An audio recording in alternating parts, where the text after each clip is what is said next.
Students, I am going to solve example 3 from worksheet of momentum and vector diagram, so that you all come to know what are the rules of vector diagram. I will be revising in this video and how to solve this numericals. Alright, so here in this numerical, figure 3.1 shows a heavy ball. So this is the heavy ball of weight W suspended from a fixed beam by two ropes P and Q. So these are the two ropes and the ball is suspended from the beam. What do they want us to do? Let us see. P and Q are both at an angle of 45 degree to the horizontal as it is shown in the diagram. From the horizontal line, both are at 45 degrees, rope P and rope Q. The tension in P and Q are each 30 Newton. So this arrow which is there, force which you can see, that is tension force, and it is 30 Newton each. In the space below, draw a scale diagram to find the resultant of tension P and Q. So even though you see your three arrows, they want the resultant vector of any two. And which are the two vectors whose resultant they want? It is P and Q. Alright. So this third vector right now they are not considering. Alright. Use scale 1 centimeter is equal to represent 5 Newton. So scale they have already given, so you don't have to decide. 1 centimeter is equal to 5 Newton is what you have to take. So if we take scale as 1 centimeter is equal to 5 Newton, then what will be 30 Newton equal to? It will be 6 centimeter. So because these two arrows we have to draw vector diagram, we are going to draw that 30 Newton as 6 centimeter. Now to draw vector diagrams, there are three rules that has to be satisfied.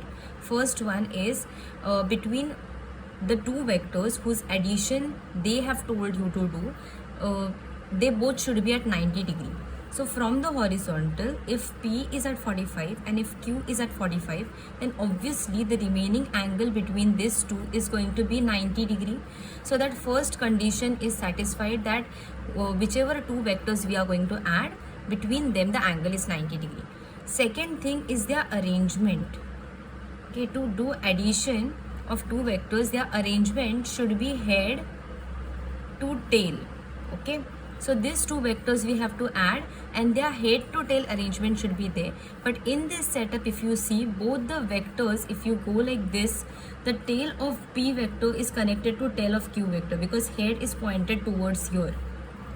So it is tail to tail, so this arrangement is not proper. So you have to change position of one vector in such a way that you get head to tail arrangement. So either I can shift this vector over here, or this vector over here, or this vector over here, or this vector over here, anyway, but you should have the head to tail arrangement. Alright. So let us draw. I had told to draw in this space, but recently I came to know that the whole vector diagram will not get adjusted if I shift this over here. Alright, so it becomes too huge, and that's why I'm going to use different page to draw this diagram so that it becomes clear to you. So I'm going to start drawing. Here I will draw a rough diagram. What I'm going to do, rough diagram.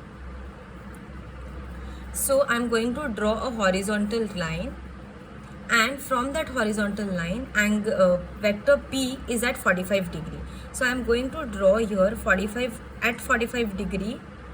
I'm going to draw a 6 centimeter line which will represent 30 Newton, and its direction is this as it is shown in the diagram, and it is named as vector P.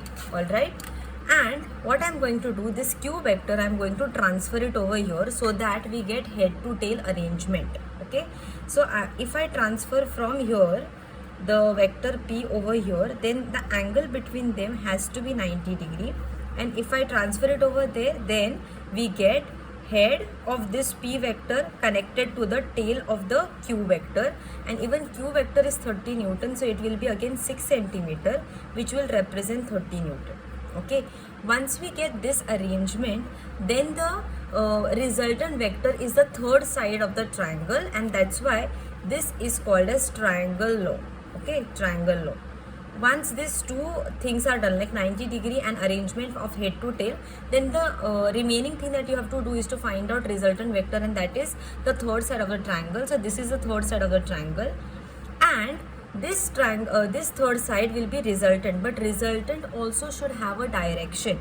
And what will be the direction? Resultant vector's direction,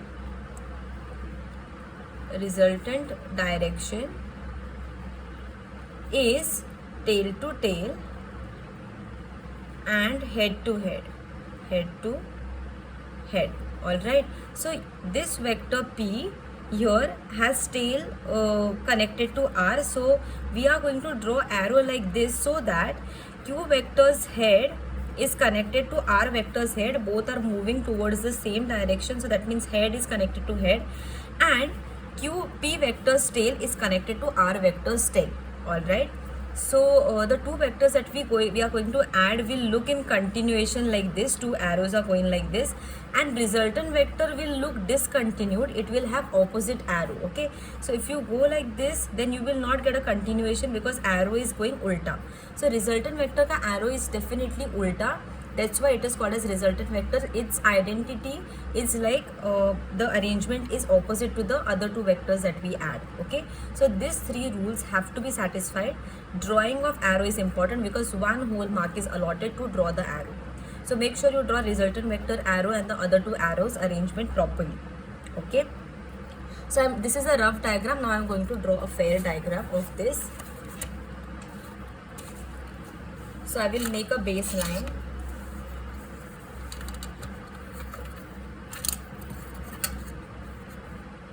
Horizontal line,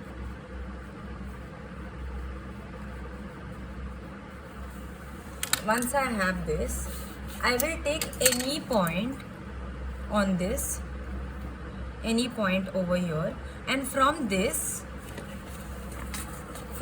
point at 45 degree angle, I am going to draw vector P. Okay, the way I have shown in rough diagram. So I will keep protector middle point over here at this point, and the baseline of the protector on the baseline which I have drawn. Okay,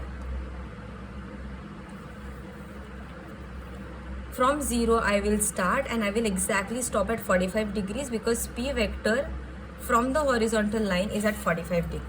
So this is the 45 degree line, and from horizontal line P vector is at 45.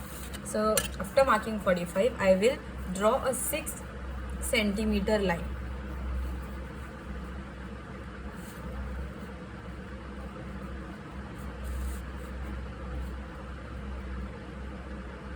Exactly at 6 centimeter from 0 to 6, and it should pass from the 45 degree point on the point which we had marked first. So it will be a 6 centimeter line. Okay, make sure you draw arrow of P vector. This is this kind of arrow, and you name P is equal to 6 centimeter, which represents 30 Newton. All right, so after you draw this, we have to draw other vector which is Q vector. So that Q vector starts from this point and it is at 90 degrees. So I will keep now protector at this point. Okay, because from here we have to draw vector Q, and the baseline will be at P.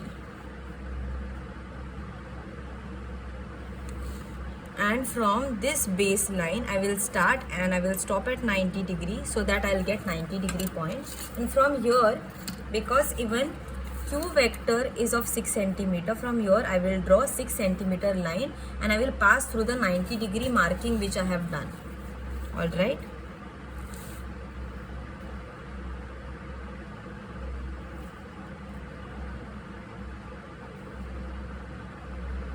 From 0 I will stretch till 6. This is going to be, and show its arrow. The way it is arrowed is like this. So this arrow will be continued over here. So this has to be continuous. All right. Make sure you have these two vectors, those who are to be added, look continuous like this. So this is Q. This is also 6 centimeter, and this is representing 30 Newton. Now the resultant will be completion of the third side of a triangle. So I will complete like this. from here till this, and then resultant vector's arrow is the opposite, so you will not get continuation. Draw opposite of that, that will be resultant, and then measure the length of this resultant, that will be the magnitude. So I am getting here 8.6, okay, 8.6. So it is 8.6 centimeter. So we have taken 1 centimeter as 5 Newton. So 8.6 centimeter will be how many Newton, that you have to find out and write down the answer of it. Alright, so 8.6 into 5, 6 5s are 30, 8 5s are 40, 41, 42, 43. So it is going to be 43 Newton is what I have got, but there is a range given to this answer, and within that range if you get the answer then it is right. So resultant vector force will be 43 Newton. Alright, so this is going to be the answer, but when we find out resultant vector, along with the magnitude we need direction as well. So don't forget to do this. This is at 45 degree. Alright, so if we want to give the direction of the resultant vector, then I had told you all that if it is very much obvious that boat was traveling through this direction, like it was traveling towards east and water current was there towards south direction, so what will be the resultant vector? So when we find out the resultant vector, that time we get this direction, okay, if the resultant vector direction is this. So this was the original direction of the boat and this is the resultant direction because of the flow of water. So we know that it has changed from this to this. So we know between which two arrows you have to find out the direction. If that is not obviously mentioned, if any setup is given, then they will mention with respect to horizontal component they want the direction of the resultant vector, or with respect to vertical component they want the direction of the resultant vector. Okay, so then between whatever is mentioned you have to find out the angle. But here the arrangement is such that we don't have the horizontal or vertical component. They are arranged in a different manner.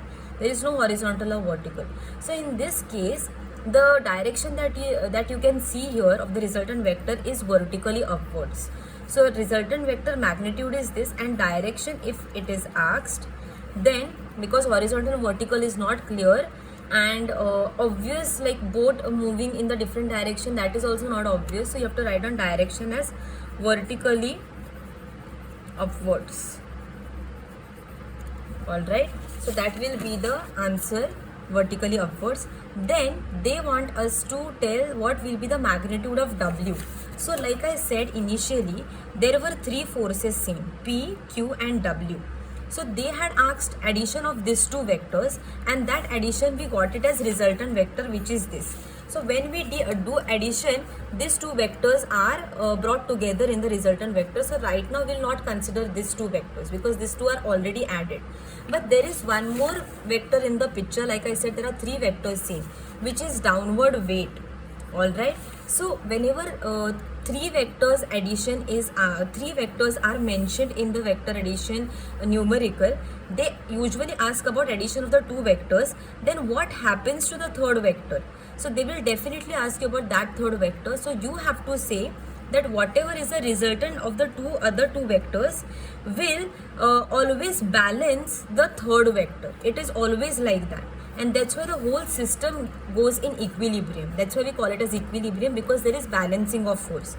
So these two force, when you add, you get resultant like this in this direction, and this resultant balances the third force which is available in that setup. Okay, so always remember, so whichever way you do the vector diagram, even if you do the arrangement in different manner, whatever resultant vector you get will get definitely adjusted with the third vector. Okay, so the vector diagram arrangement should be right. So some students had were thinking of bringing this vector back like this, and the arrangement will be head to tail, so you will get resultant like this.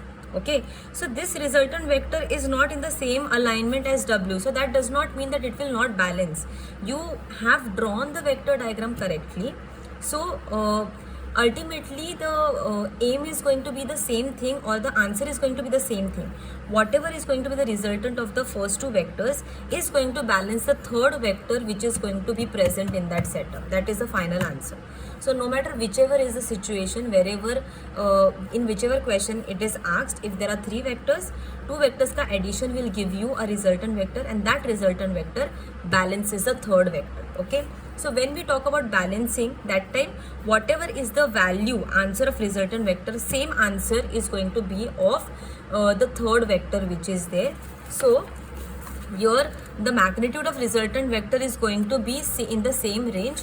So here I have got 43 Newton, so weight is also going to be 43 Newton. Alright, and direction will always be opposite to the resultant because they have to balance each other.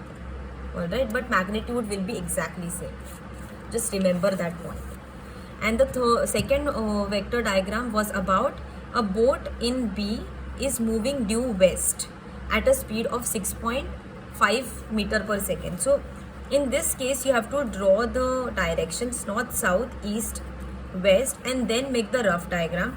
So the boat is moving due west, so the arrow is going to be like this, and it has 6.5 meter per second velocity. Alright, the water is moving due south. So here it is not mentioned whether water arrow has to start from here or here, it is not mentioned.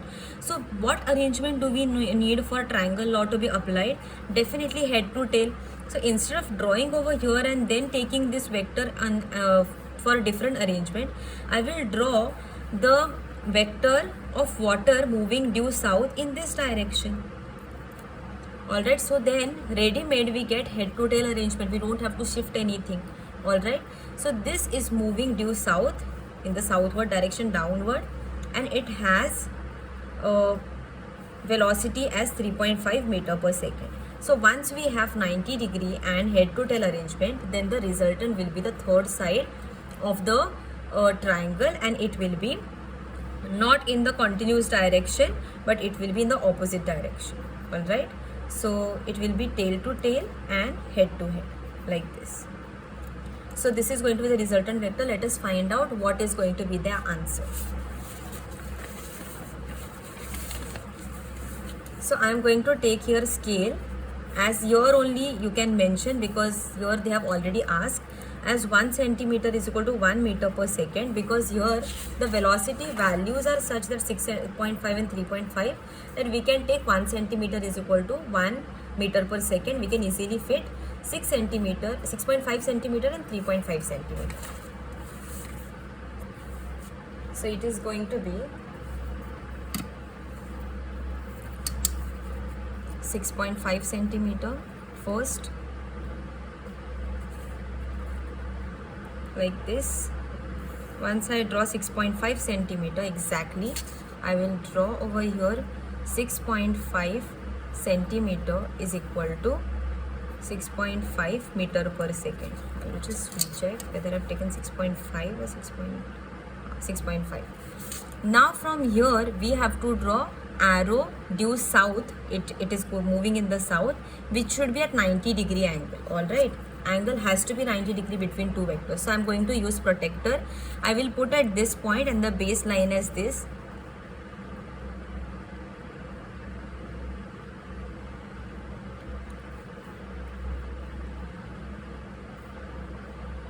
And then I will mark this as 90 degree.